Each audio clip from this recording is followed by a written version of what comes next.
Primeiro livro dos Reis, capítulo 13. Nós queremos meditar nesse texto da palavra do Senhor. Queremos meditar naquilo que essas lições preciosas trazem ao meu coração e ao seu coração. Se você vê alguém sem uma Bíblia perto de você, compartilhe a palavra para que ele também possa acompanhar a leitura. Por ordem do Senhor, veio um homem de Deus de Judá a Betel. E Jeroboão estava junto ao altar para queimar incenso. O homem clamou contra o altar por ordem do Senhor: altar, altar. Assim diz o Senhor: um filho nascerá da dinastia de Davi, cujo nome será Josias. Ele sacrificará sobre ti os sacerdotes dos altos, que sobre ti queimam incenso, e os ossos dos homens que se queimarão sobre ti. Naquele mesmo dia, ele deu um sinal, dizendo: este é o sinal de que o Senhor falou: o altar se partirá, e a cinza que está sobre ele se derramará. Quando o rei Jeroboão ouviu a palavra que o homem de Deus clamara contra o altar de Betel, estendeu a mão, dizendo: prendei-o. Mas a mão que estendera contra ele secou. E Jeroboão não conseguiu mais recolhê-la.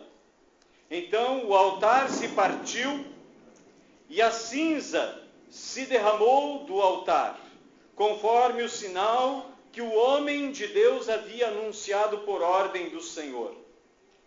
Então o rei disse ao homem de Deus: intercede ao Senhor teu Deus por mim, para que minha mão volte ao que era. O homem de Deus suplicou ao Senhor, e a mão do rei voltou a ser como antes. E o rei disse ao homem de Deus: vem comigo à minha casa para uma refeição. Eu te recompensarei. Mas o homem de Deus respondeu ao rei: ainda que me desses metade do teu reino, não iria contigo, nem comeria pão, nem beberia água neste lugar. Porque o Senhor me ordenou pela sua palavra: não comas pão, nem bebas água, nem voltes pelo caminho por onde vieste. Então ele foi por outro caminho e não voltou por onde havia ido a Betel. Em Betel morava um velho profeta. Seus filhos vieram contar-lhe tudo o que o homem de Deus havia feito naquele dia e em Betel, e contaram também o que ele havia dito ao rei. E seu pai perguntou-lhe por onde ele foi, pois seus filhos haviam visto o caminho que o homem de Deus que viera de Judá havia seguido. Então ele disse a seus filhos: selai o jumento para mim. Eles selaram o jumento e ele o montou. Indo à procura do homem de Deus, achou-o sentado debaixo de um carvalho e perguntou-lhe: és tu o homem de Deus que veio de Judá? Ele respondeu: sou. Então ele lhe disse: acompanha-me até a minha casa e come pão. Mas ele insistiu: não posso voltar contigo, nem entrar na tua casa, tampouco comerei pão, nem beberei água neste lugar, porque me foi mandado pela palavra do Senhor: ali não comerás pão, nem bebas água, nem voltes pelo caminho por onde vieste.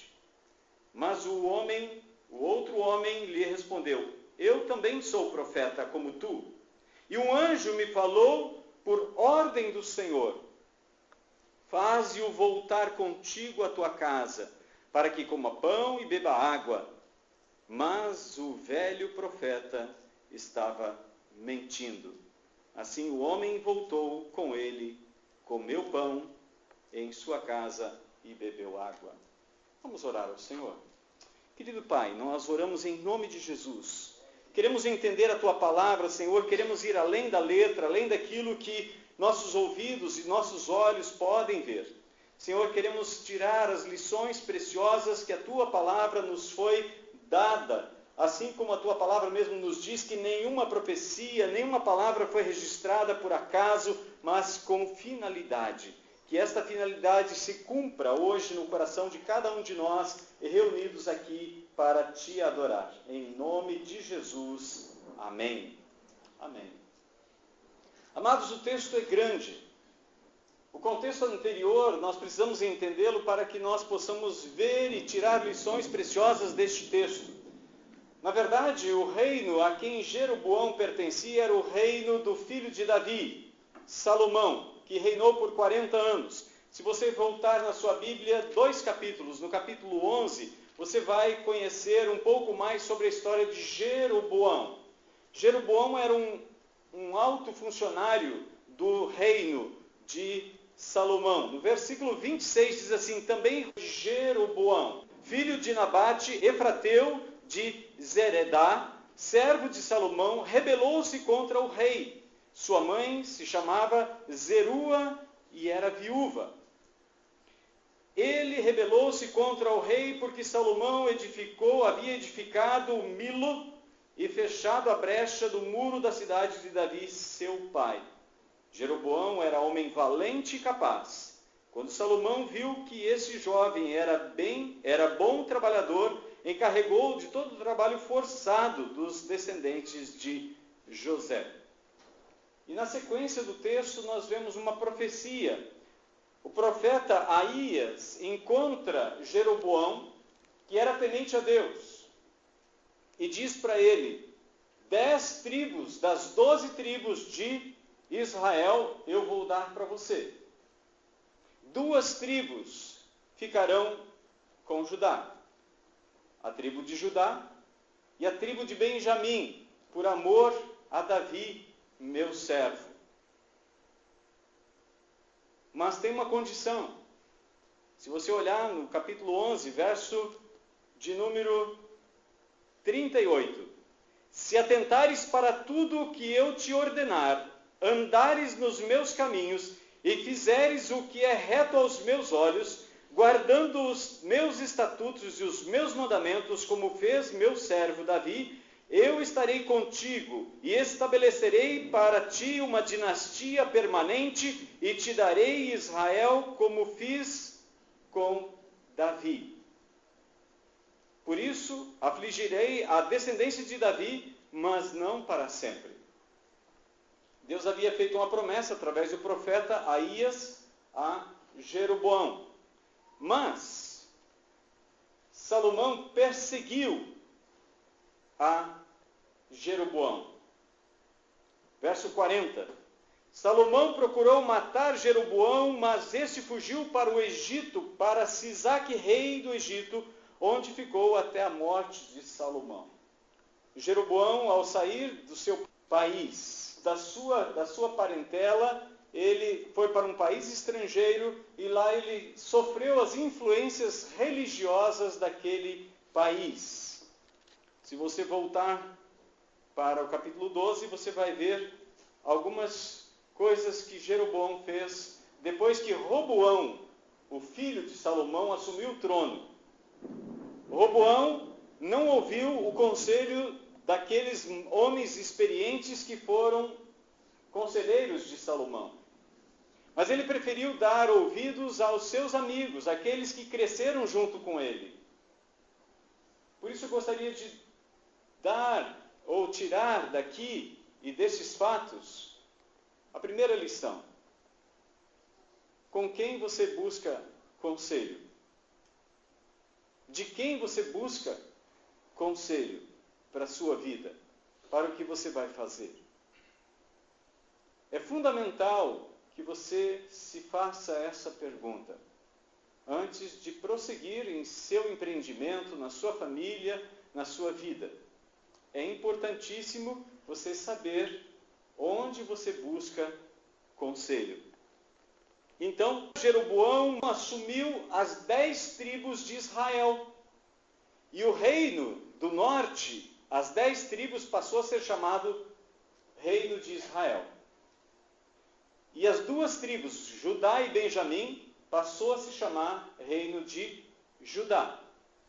Por causa da idolatria por 390 anos, o reino de Israel, dentro do seu primeiro reinado, dentro do seu primeiro rei, já se voltou contra o Senhor para adorar imagens, ídolos. Verso 25 do capítulo 12, você tem o relato disso. Jeroboão construiu Siquém, na região montanhosa de Efraim, e habitou ali, depois, saindo dali, construiu Peniel.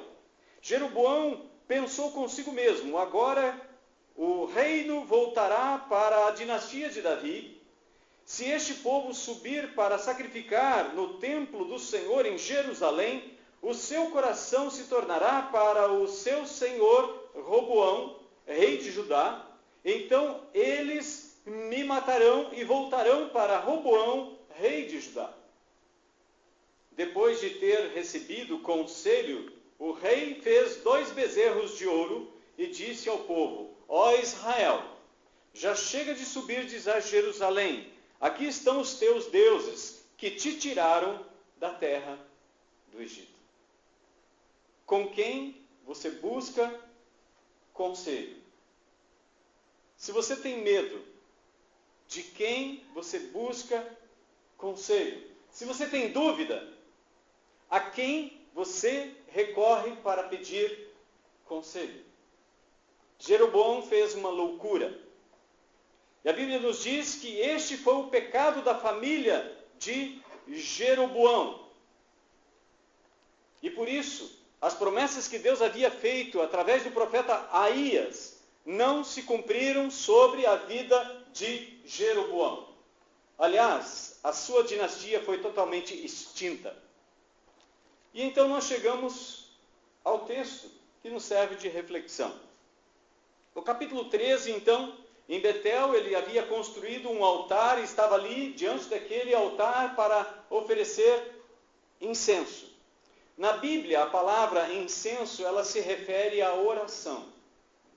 Em Apocalipse, capítulo 5, versículo 8, nos diz que os anjos vêm diante de Deus, do seu trono, e diante do seu trono derramam taças cheias de incenso, que são as orações do povo de Deus. Jeroboão estava oferecendo a um bezerro o que deveria oferecer e entregar nas mãos de Deus. Muitas vezes o medo nos faz cometer loucuras. E essas histórias estão escritas para o nosso ensino. Mesmo estando escritas para o nosso ensino, muitas vezes nós cometemos os mesmos deslizes que esses homens cometeram. No período em que eu dei aula no seminário, eu fui professor de história do cristianismo. Então dizia para os alunos: a história ensina que a história nada ensina. Porque, tomando emprestado as palavras do poeta brasileiro, nós somos como os nossos pais. Cometemos os mesmos erros, os mesmos deslizes. Não aprendemos com os erros dos outros. Existem 3 formas de aprender, nós já falamos isso aqui para você. Pela reflexão, pela imitação e pela experiência. Esta última é a pior delas, porque na verdade, pela experiência, nós já perdemos alguma coisa. Seja um filho, seja a saúde, sejam alguns bens. Tem um ditado que diz que o homem trabalha a vida inteira para ganhar dinheiro e no final da sua vida ele gasta todo o dinheiro procurando recuperar a saúde que perdeu tentando ganhar o dinheiro. Um homem muito popular nos Estados Unidos, ele disse que nenhum sucesso na vida justifica o fracasso na família. Este profeta velho é um homem fracassado. E nós queremos aprender estas pequenas lições com estes homens.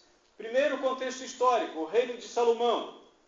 Salomão começou a construir altares aos deuses das esposas com as quais ele havia feito aliança nos países circunvizinhos. Roboão foi teimoso como uma mula. Preferiu dar atenção e ouvidos aos jovens que não tinham experiência alguma para aconselhá-lo no seu reino. Hoje nós vemos os jovens, os adolescentes pedindo conselho um para o outro sobre o que fazer da vida. Muitos homens vão no boteco, onde os homens já estão com a cabeça cheia de cachaça, pedir conselho sobre a sua esposa. E volta para casa e acredita que a sua esposa é semelhante àquelas vadias que eles comentam dentro do boteco sobre este assunto. E ele vem para casa, ele visualiza na sua esposa uma pessoa indigna, e ele começa a brigar. Porque ele ouviu conselhos vindos não do trono de Deus, mas do lago de fogo do inferno. São conselhos que não vêm de Deus. Precisamos ter um filtro em nossa mente. Precisamos ter um filtro em nossos ouvidos. Como ouvimos? Uma das palavras mais repetidas por Jesus é: vede como ouvis. Quem tem ouvidos para ouvir, ouça. Precisamos aprender a ouvir. E Jeroboão, então, se torna o primeiro rei de uma dinastia, de um reino que abarcou 10/12 de toda a família de Jacó, de Israel. Apesar de ter ficado com 10 tribos, essas 10 tribos, no ano 722, por Sargão II, o imperador da Assíria, foi totalmente dizimado. Nunca mais se reergueu. Ou seja, 2.700 anos, por causa de Jeroboão e dos seus sucessores, aquele reino, o reino de Israel, se tornou um reino extinto. Quando Ezequiel está na Babilônia, Deus manda Ezequiel deitar do seu lado esquerdo por 390 dias. E Deus disse para ele: eu vou colocar cordas e vou te amarrar, você não vai deitar do outro lado. E por 390 dias, Ezequiel deitou-se do lado esquerdo. E de novo Deus disse para Ezequiel: Ezequiel, agora você vai se deitar do lado direito por 40 dias. Os últimos 40 anos do reino de Judá, antes do exílio, foram de idolatria, de adoração, povo se curvando diante de ídolos, imagens de esculturas, feitas pelas mãos humanas. Isaías chega ao ponto de dizer, no capítulo 44, que quem faz uma imagem de escultura só pode ser maluco. Ele corta uma árvore, tira dali uma estátua e molda aquela estátua. Aqueles cavacos que ele tira dali, ele queima no fogo, assa pão, assa carne, e no restante daquele monte de coisa, de madeira, ele se ajoelha e diz: me salva, me socorre, me ajuda. Tem boca, mas não fala, tem ouvidos, mas não ouve, tem olhos, mas não veem, tem nariz, mas não cheira, tem mão, mas não salva, tem pés, mas não anda. Jeremias diz no capítulo 10 que ele precisa ser fixado com pregos. Porque depende do jeito que vai carregar, ele pode cair. E se cair, pode quebrar. Deus, o Criador dos céus e da terra, não pode ser representado por figura nenhuma. Ele proibiu qualquer confecção de qualquer imagem, seja do sol, das estrelas, da lua ou de qualquer animal. Mas Jeroboão foi teimoso. E nós, muitas vezes, somos teimosos. Nós não queremos descontentar as pessoas, queremos contentar todo mundo, queremos agradar todo mundo. Mas Deus manda um jovem profeta, um profeta novo. E algumas lições eu gostaria de compartilhar com vocês sobre este profeta. A primeira lição: ele foi obediente. Ele foi obediente. Ele foi lá e enfrentou um rei e todo o seu reino. E não era apenas uma tribo, ou 2 tribos, como era Judá, mas eram 10 tribos. Segundo lugar, aquele homem foi ousado. Ele foi ousado. Ele estava com o pescoço na guilhotina. Ele não teve medo de enfrentar a própria morte. Como nós vemos no texto aqui, quando ele acaba de falar, o rei manda prender. Prender para quê? Para premiar? Não. No mínimo, para torturar e para matar. Em terceiro lugar, aquele homem foi misericordioso. Ele agiu com misericórdia. O rei, mesmo mandando prendê-lo, clamou a ele, pediu ajuda dele. Ele foi misericordioso. Ele tinha a autoridade de Deus na sua fala, na sua boca, na sua vida, porque ele foi obediente. Ele clamou a Deus e Deus curou imediatamente a mão do rei Jeroboão. Em quarto lugar, ele foi fiel. Ele disse para o rei, mesmo que você me dê metade do seu reino, ou qualquer outra coisa, eu não vou. Eu quero ser obediente ao meu Deus. Muitos hoje estão trocando Deus por muito menos. Muitos estão ocupando a tribuna da pregação da palavra de Deus, o púlpito, por muito menos. E eles cobram para ir pregar. E quem pagar mais, leva. A Bíblia chama esses profetas de profetas segundo a ordem de Balaão. Hoje nós temos muitos Balaão na sociedade. Por causa desses, Pedro diz na sua segunda carta, no capítulo 2, o caminho da verdade está sofrendo difamação. Quando você fala do Evangelho, as pessoas ficam assim. Quando eles ouvem você pregar, eles ficam assim, poxa, mas é verdade. Segunda-feira passada, no sepultamento, eu preguei por 2 vezes e as pessoas disseram, poxa, mas é isso mesmo.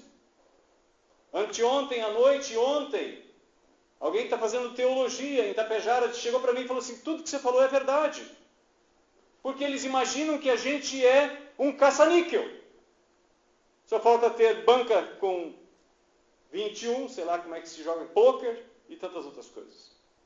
Como se nós estivéssemos aqui clamando a Deus, traga clientes, porque nós queremos vender o nosso produto. E vamos ver como é que a gente explora eles melhor. Essa é a imagem que o mundo lá fora tem de nós. Mas vai depender de mim e de você, profeta de Deus, para a nossa geração, para o nosso tempo, para a cidade de Getúlio Vargas, de dizer a verdade e agir como ele agiu, com fidelidade e misericórdia. Muita gente, depois de velórios que fiz, perguntaram quanto é que é, pastor? Porque imaginavam que eu estava ali vendendo meu peixe. Aliás, eu estava vendendo sim o Evangelho, mas de graça. Isaías, no capítulo 55, diz, venham e comprem de mim pão, vinho, de graça. Não gaste o dinheiro de vocês naquilo que não pode trazer sustento, naquilo que não satisfaz. Tem tanta gente pagando tanto para ter um canal, uma porcaria dentro da casa chamada internet ou Netflix ou tantas outras coisas. Pagam fielmente, mensalmente, Sky e tantas outras coisas, mas para dar uma oferta no reino de Deus, não é bem assim. Nós estamos sustentando o reino do inimigo. Faz 3 anos que eu não assisto televisão. E sabe o que eu perdi? Nada. Não é porque eu não tenho televisão lá em casa. Mas eu não preciso disso. Não preciso disso. Está um monte de gente correndo para lá e para cá, preocupado. Vai ter impeachment, vai ter impeachment. Vai isso, vai... Eu estou tranquilo, louvando a Deus, orando. Irmãos, eu tenho 50 anos. Com 10 anos eu trabalhei, feito um louco para comprar a primeira televisão Colorado RQ, 24 polegadas. Eu e meu irmão compramos num verão, trabalhando, feito louco. Eu acompanhei televisão por pelo menos 37 anos. Sabe o que eu ganhei com isso? Nada. Perdi meu tempo. Tempo precioso que eu poderia dedicar para os meus filhos, para minha esposa, para a leitura da palavra de Deus, para a oração. Mas o inimigo veio e sacou, roubou os meus anos. Se eu fosse somar quantos anos deu que eu fiquei sentado na frente da telinha? Daria muitos anos. Graças a Deus, Deus me libertou disso. E eu não sinto falta nenhuma. Não preciso de medicação. Não tenho tremedeira por não saber da última notícia. Porque eu sei que quando você souber a última notícia, já tem 10 na fila para dizer, eu sou a última. Aquele homem foi ingênuo. O problema dos profetas novos é que eles são ingênuos. E por causa da ingenuidade, nós muitas vezes nos deixamos enganar. O texto na sequência nos fala de um profeta velho, já calejado com o sistema. E esse profeta velho, calejado com o sistema, morava em Betel, aonde Jeroboão edificou um altar e construiu um bezerro de ouro para adorar. E pior que isso, os filhos dele estavam junto com Jeroboão porque ouviram, não tinha microfone naquela época, não tinha jornal, não tinha primeira página, não tinha televisão nem rádio. Se eles sabiam o que o profeta disse, e eles repetiram ips literis para o seu pai, é porque eles estavam junto com Jeroboão lá oferecendo incenso. Me perdoe a ousadia, mas este homem falhou como profeta, falhou como servo de Deus e falhou como pai. E sexto e último, ele foi traído pelas próprias palavras. Ele não precisava ter dito o que disse. Simplesmente ele poderia ter se satisfeito com o que ele disse no verso 8.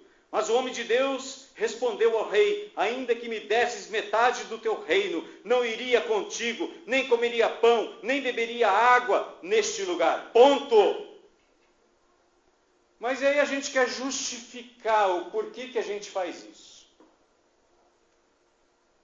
Me lembro que em 2005, eu mudei para Guaíra, na divisa do Paraguai, Mato Grosso, e aí tinha uma garagem a ser feita na casa pastoral. E ali veio um servente e 2 pedreiros, e o carro da Mega Sena, que estava acumulada ali, se você procurar na internet, lá você vai ver que eram bastante milhões que estavam acumulados. Então o carro de som passou na rua anunciando que se você quiser ficar rico, basta você ir na lotérica tal e fazer seu jogo, que você está com grandes possibilidades de se tornar o próximo milionário. E então um pedreiro, conversando com o servente, ele perguntou, você não vai jogar? Ele disse, não, minha igreja proíbe. Eu não pude deixar, eu já gostei de jogar bola. E quando a bola fica pingando na área, me dá licença, é mais forte que eu chuto. Eu falei, então quer dizer que se a tua igreja não proibisse, você ia jogar?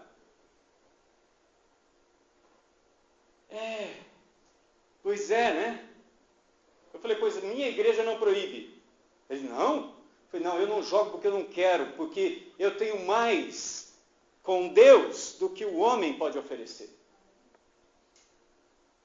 E me calei. Esse profeta não se calou, ele foi além, ele deu justificativas, é como aquele irmão lá no pátio da casa pastoral de Guaíra. Ele foi além, ele deu justificativas. Eu não posso porque eu tenho horário para chegar em casa. Tua esposa manda em você? Você não é homem, não? Eu tenho que ir porque meus pais estão me esperando. Você não tem mais de 18 anos? Você não é dono do seu nariz? Cuidado com o que você fala. Não entrega o ouro para o inimigo. E esse profeta era falador demais. Quando vem o falso profeta ou o velho profeta e convence ele para voltar e beber, ele diz, olha, não posso por isso, senão eu até queria tomar um chimarrão com vocês. E uma churrasqueada, umas barbaridades. É bom a gente ir para as outras instâncias. Quero conhecer a tua família. Cuidado com o que você fala. E cuidado com quem você fala. Primeiro conselho.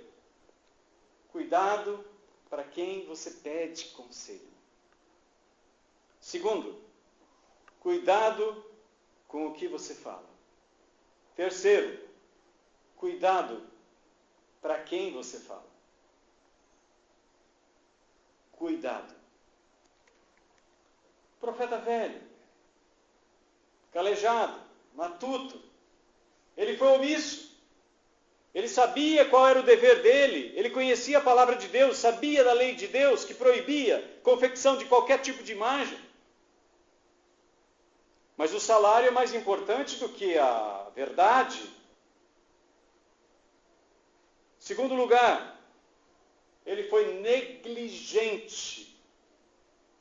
Ele negligenciou, primeiro, o seu ofício profético. Todo profeta ele fazia 2 votos. O que Deus mandar dizer, direi. E onde Deus me mandar ir, irei.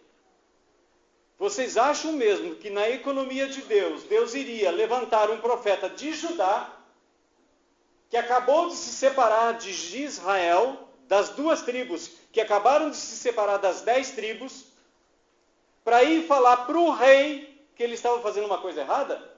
Se Deus tivesse profetas fiéis no meio do povo de Israel, morando em Betel, vocês acham mesmo que Deus faria um profeta viajar a pé por uma distância dessa para poder falar o que aquele homem podia dizer?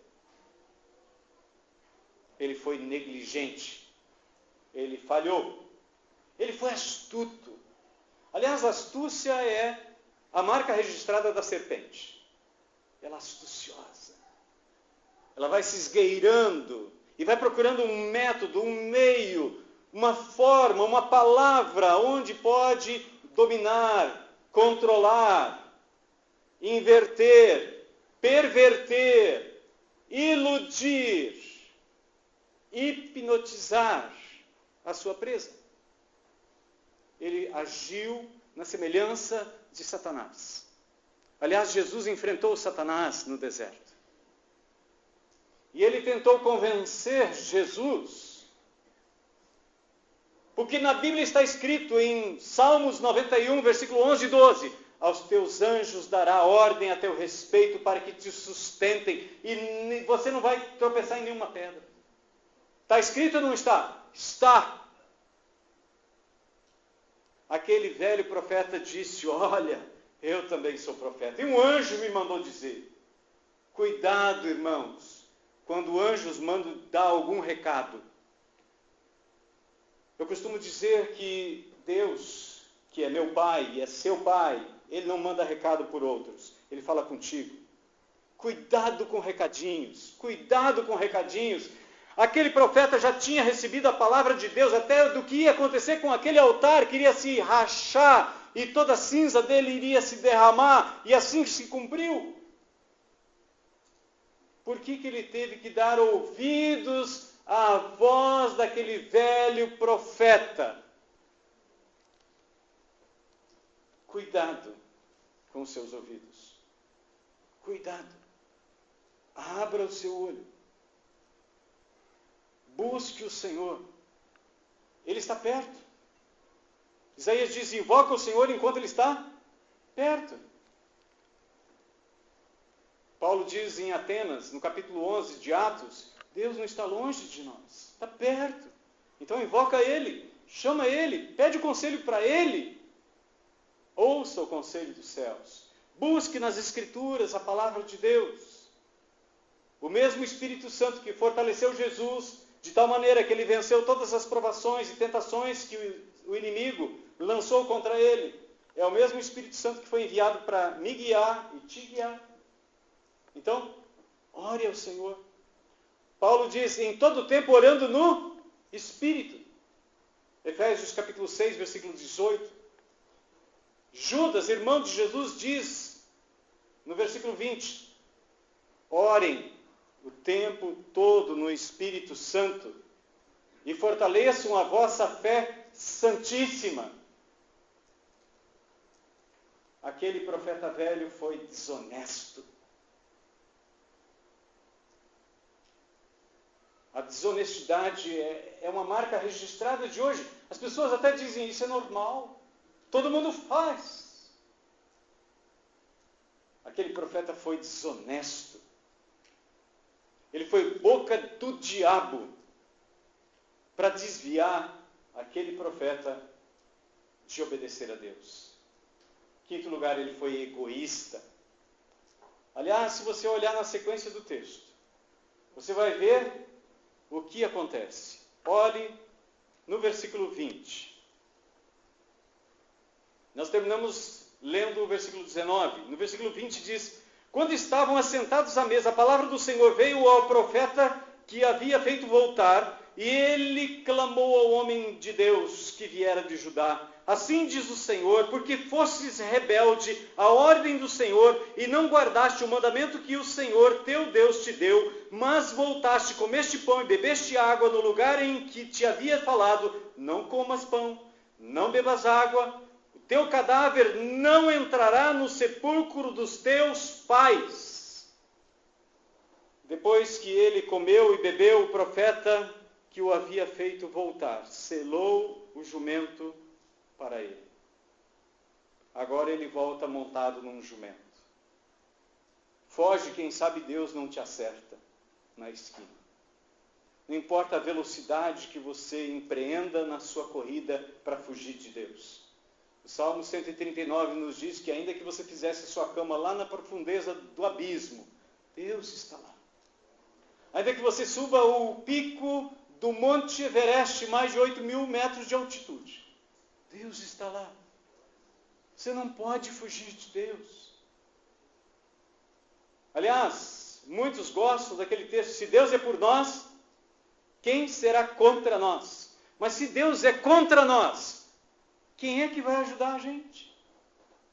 O profeta Isaías diz, agindo Deus, quem impedirá? Jó, depois de passar por todas as tribulações e problemas que ele passou, ele disse, agora eu reconheço que nenhum dos teus planos pode ser frustrado. Aquele profeta foi egoísta. Ele não clamou a Deus. Ele não buscou o Senhor. Ele foi egoísta, ele foi desonesto, ele foi negligente, ele foi desobediente, ele foi omisso. Porque ele foi omisso, negligente, desobediente, ele não tinha poder nem para interceder pelo seu amigo, profeta do reino de Judá. Quando o rei Jeroboão estendeu a mão e apontou para ele e disse, prendam ele, a mão dele ficou ressequida, ele não pôde nem recolher o braço. O homem de Deus, com a autoridade do nome de Deus, orou e o braço voltou a funcionar perfeitamente. Mas o velho profeta não tinha autoridade, não tinha poder, porque ele não cria no Deus de Jacó, porque ele não cria no Senhor da palavra de Deus, ele estava mais interessado com o que os outros vão pensar. E agora o nosso rei é outro, então agora nós podemos e devemos servir aos deuses que o nosso rei ordenar que nós devemos servir. Em Atos dos Apóstolos, no capítulo 5, versículo 29, quando Pedro foi conduzido de novo diante do Sinédrio, Pedro diz, nós não podemos nos calar, não podemos deixar de falar daquilo que vimos e ouvimos. E fique sabendo, sumo sacerdote e todas as autoridades de Israel, antes importa obedecer a Deus do que os homens. Isso ficou conhecido na história do cristianismo como cláusula Petri, a cláusula de Pedro. É mais importante obedecer a Deus do que os homens. Em sexto lugar, ele foi supersticioso. Porque não somente os filhos do profeta velho disse para ele que ele não deveria comer pão, nem beber água e nem mais nada naquele lugar e nem voltar pelo mesmo caminho, mas também que os ossos dos sacerdotes de Israel que queimam incenso seriam queimados em cima daquele altar. E quando o rei Josias, o rei de Judá, se tornou rei, ele mandou fazer exatamente o que o profeta novo acabou de profetizar. Mas o texto segue. O texto nos diz, verso 24, ele se foi, mas um leão o atacou no caminho e o matou. E seu cadáver ficou estendido no caminho, e o jumento estava parado ao lado dele, e também o leão estava ao lado do cadáver. Alguns homens passaram por ali, vieram e viram o cadáver estendido no caminho, e o leão ao lado dele. Então foram contar isso na cidade onde o velho profeta habitava. As notícias que são pertinentes e são importantes para a sua vida, fica tranquilo. Você não precisa ter a assinatura do melhor jornal do país ou do mundo. Você não precisa assinar o melhor jornal televisivo por assinatura para saber das últimas notícias ou das notícias importantes, porque elas virão a você.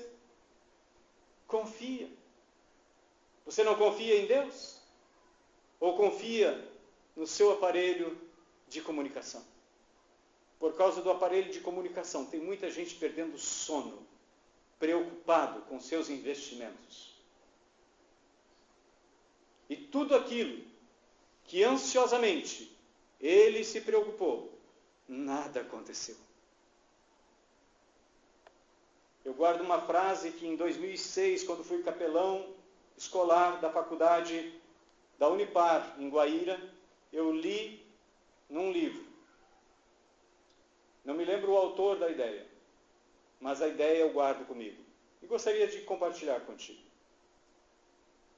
Eu sofri muitos desastres que nunca aconteceram. Se você vai sofrer um desastre, sofra uma vez só. Mas tem muita gente sofrendo desastres que nunca aconteceram e nunca vão acontecer. E quando o desastre chega, ele já está cansado de tanto sofrer desastres mentais. A sua mente já está carregada. Seu pensamento é sempre negativo. Não vai dar certo, vai dar errado. Não pode ser. Quando está tudo muito bem, alguma coisa vai dar de errado. Superstição evangélica. O que nós temos de idolatria evangélica, pastores postando um monte de ídolos do futebol, do seu time do coração. Jesus não é dono do coração, é o time de futebol. Idolatria disfarçada dentro dos arraiais de Israel, do povo de Deus. Idolatria. Porque toda idolatria é amar mais qualquer coisa criada no lugar do Criador. Jesus disse, quem deixar pai, mãe, irmão, filho, por minha causa, vai herdar já nesta vida 100 vezes mais. E depois, a imortalidade, a vida eterna.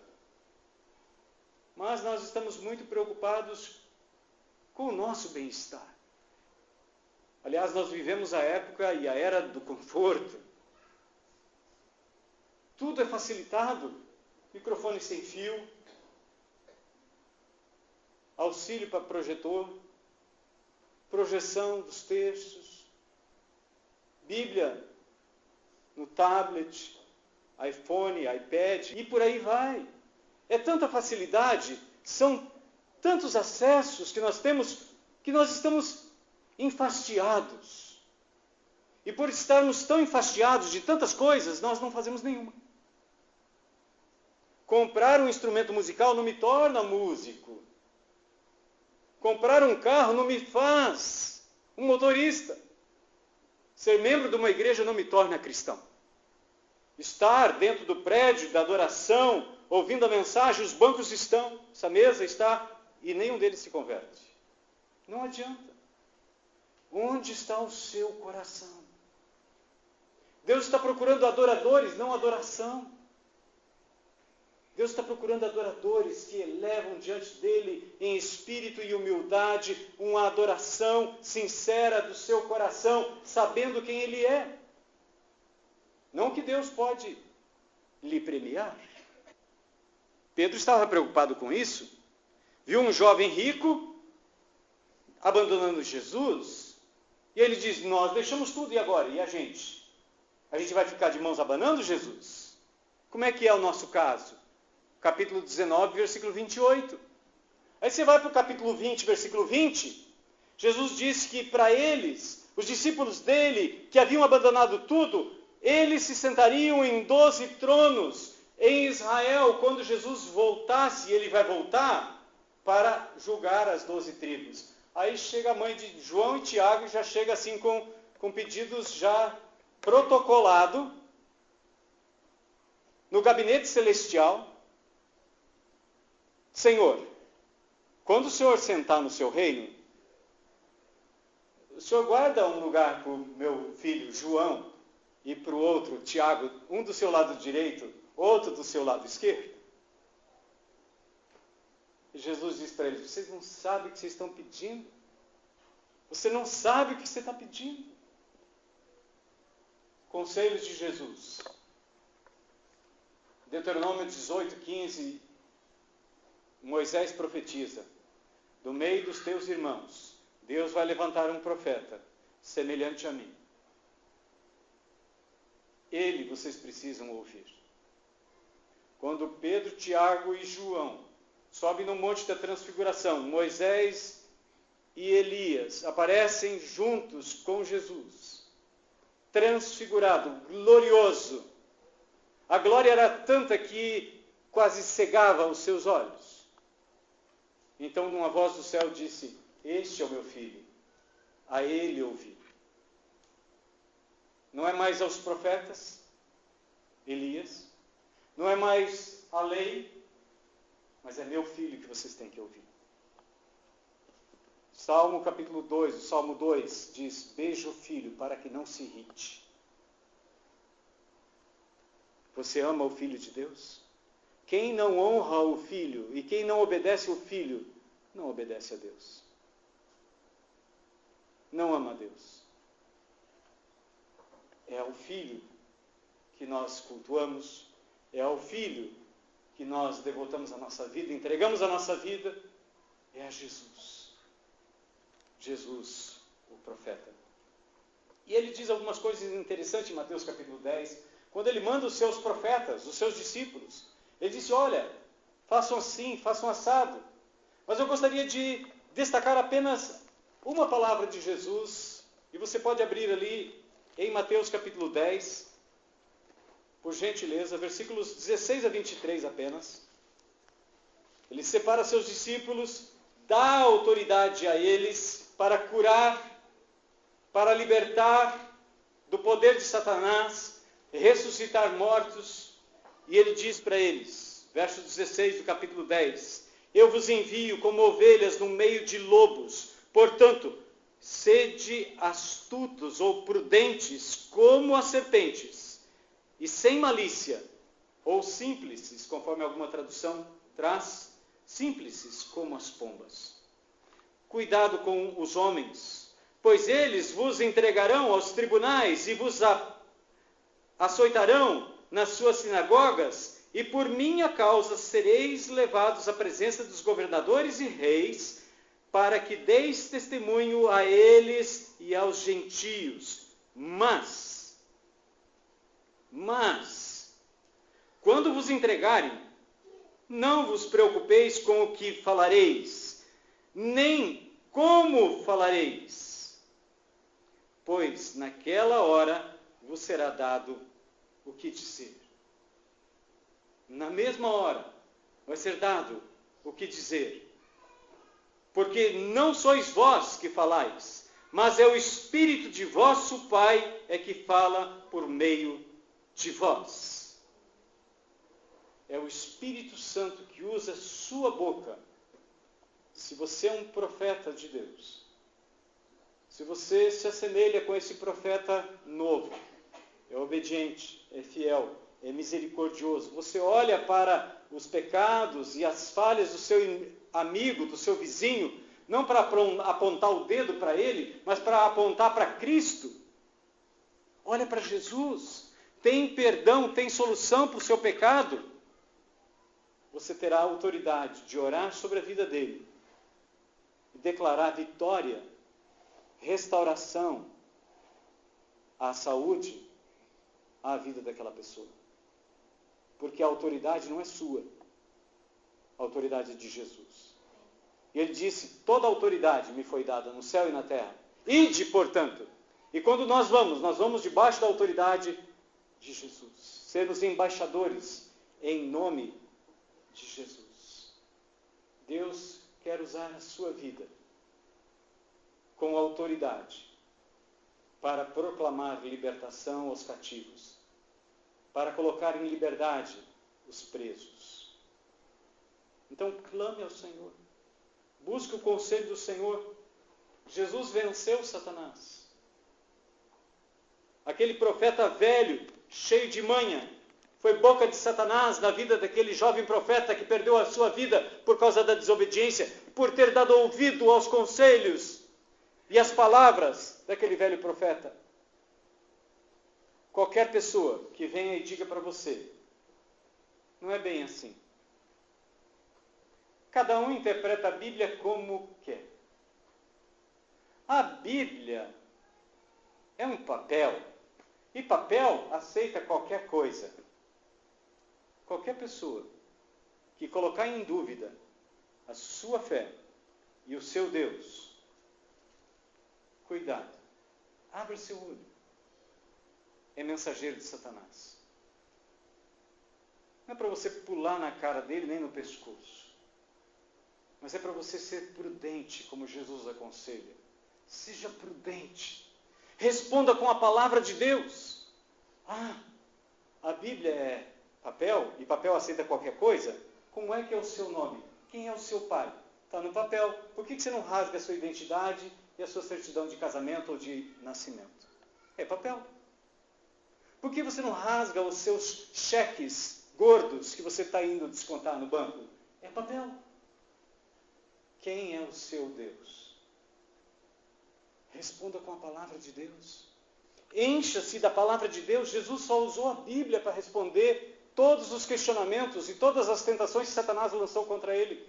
E Satanás conhece a Bíblia. Eu acho que Satanás conhece mais do que muitos crentes. Porque nós não gastamos tempo com a palavra de Deus.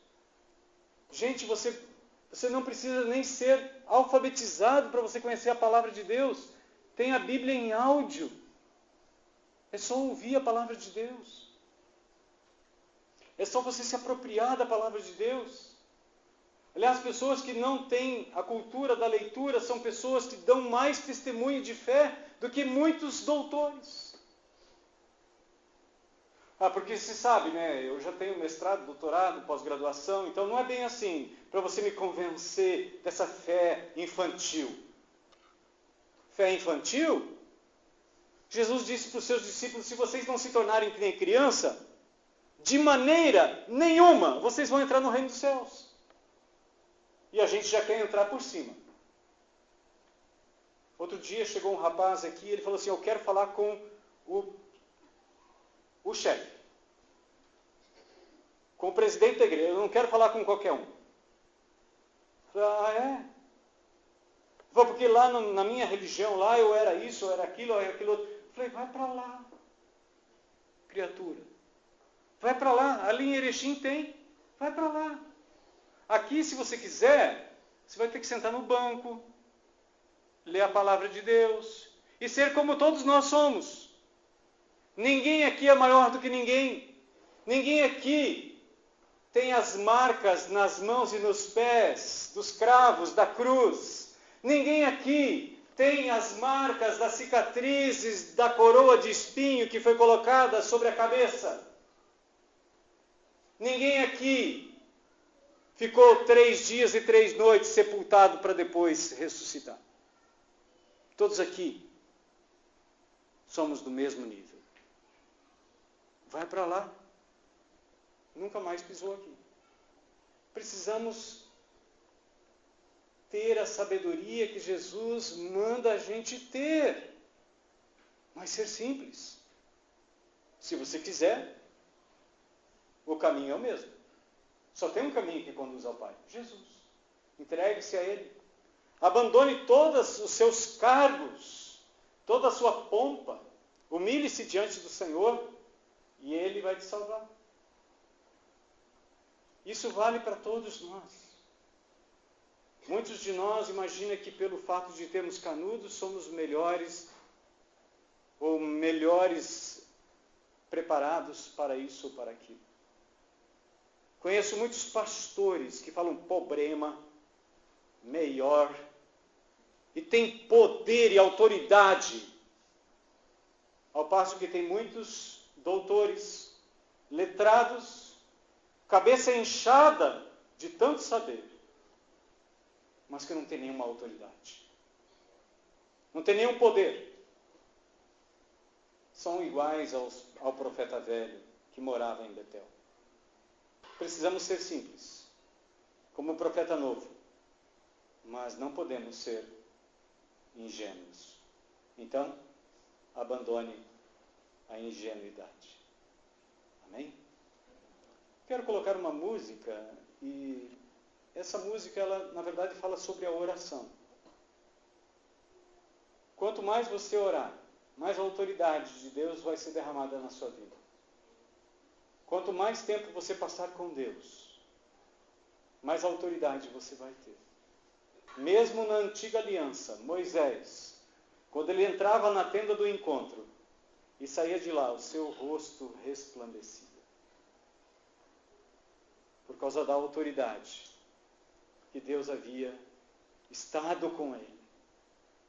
Mas Moisés, espertalhão, colocava um véu sobre o rosto para ninguém ver que aquela glória estava indo embora.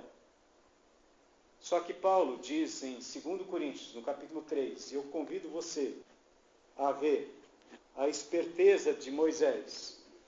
E que aliança nós temos nesse Senhor Jesus?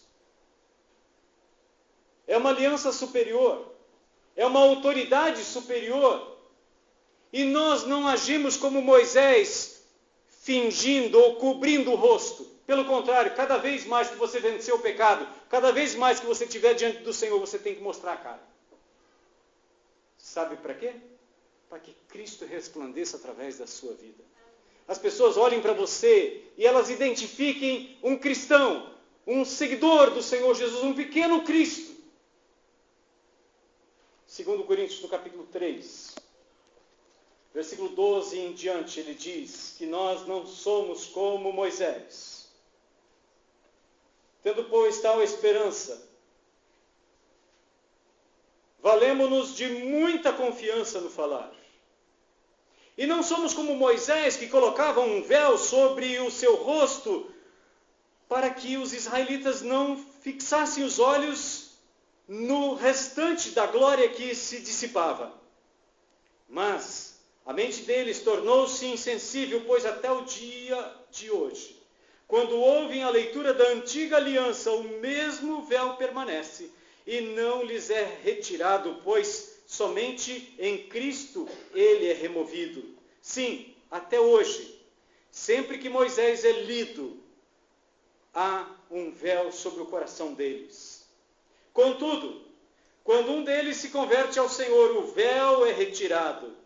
O Senhor é o Espírito, e onde está o Espírito do Senhor, aí há liberdade.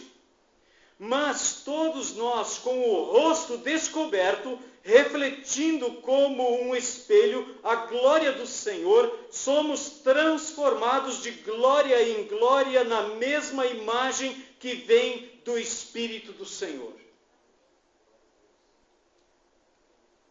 Amém? Se o Espírito Santo está na sua vida, cada dia, seu modo de pensar, seu modo de falar, seu modo de agir, como marido, como esposa, como cidadão, vai ser mais parecido com Cristo. Na primeira carta, Paulo diz aos Coríntios, no capítulo 2 da primeira carta, no versículo 15 e 16, nós temos a mente de Cristo. E quem tem a mente de Cristo, ninguém precisa corrigi-lo. Ninguém precisa corrigi-lo. Porque quando nós temos a mente de Cristo, nós olhamos para a nossa vida e nós vemos que aquele comportamento não é condigno de um filho de Deus, e nós nos arrependemos e pedimos perdão, nos aconselhamos com a palavra do Senhor. Então eu queria que você orasse. Eu gostaria de desafiar você ao ouvir essa canção, que você orasse ao Senhor. Orasse ao Senhor que Ele com sua graça, assim como aquele profeta novo, usou de misericórdia, olhou para aquele rei e orou, pediu a Deus, ele foi restaurado. Essa mesma autoridade esteja sobre a sua vida, para conduzir a sua vida de maneira que você seja cada dia mais parecido com o Senhor Jesus. E que você seja uma bênção na sua casa, na sua empresa, onde você trabalha de empregado, na rua, na sua vizinhança, que você seja uma bênção. E que as ricas bênçãos que Jesus prometeu 100 vezes mais, seja derramado sobre a sua vida. Amém? E no final dessa canção, nós estamos despedidos, lembrando que você tem o compromisso de abençoar pelo menos 3 a 4 pessoas aqui antes de sair desse lugar de adoração.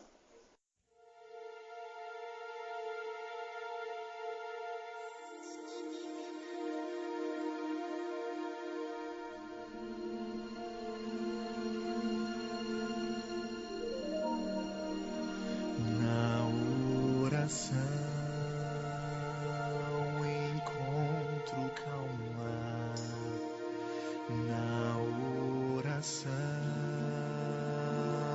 encontro paz. Orar a Deus faz bem minha alma, falar com Deus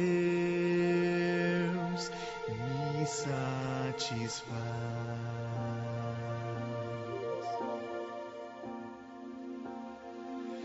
Falar com Deus, que privilégio, abrir a alma ao Criador, sentir que os céus estão abertos e ouvir a voz do Salvador.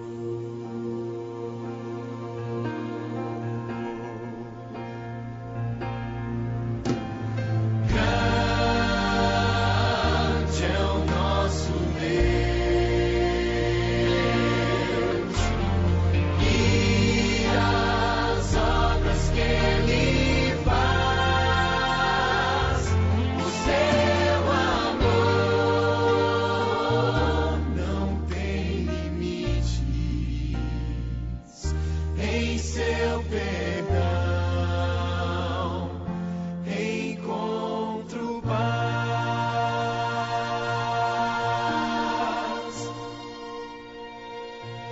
Falar com Deus é o que preciso, pois Ele é fonte de poder.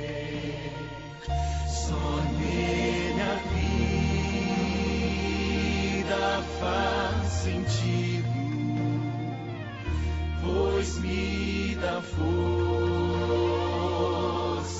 pra